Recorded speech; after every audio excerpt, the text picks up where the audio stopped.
Grapes Wrath were a band that signed with a small record label called Network. Their company motto was an attitude, not a problem, which fits with the bands they signed and their target demographics, the youth of the 80s. Printed on newspaper stock, this first poster is extremely fragile. It gives the image an aged look. Kevin Westenberg took the photo. The Grapes were an acoustic folk rock band that had influences like the Beatles, the Byrds, and other 60s and early 70s bands with a sprinkle of late 70s punk. They gelled well together. Each member was a solid musician. They also had two lead singers. Between songs, they would banter about the significance of the next song or about something funny while on tour.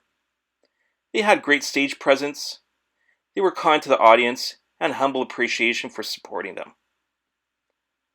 During encores, they would pull out a cover song of some band that influenced them.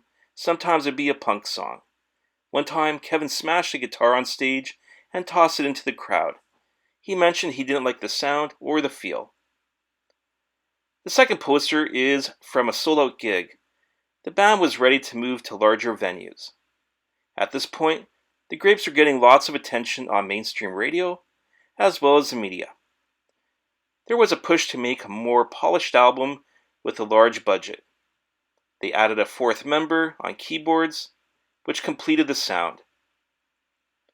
They were climbing up the peak, then things derailed for the wrong reasons, and they split.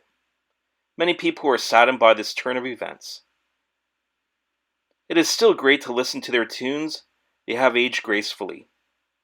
With time, the band healed their wounds and released an album many years later.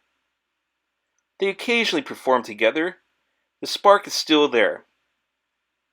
Too bad their time with To Shine at the Plateau was snuffed out. Please subscribe to my channel by clicking the link down below.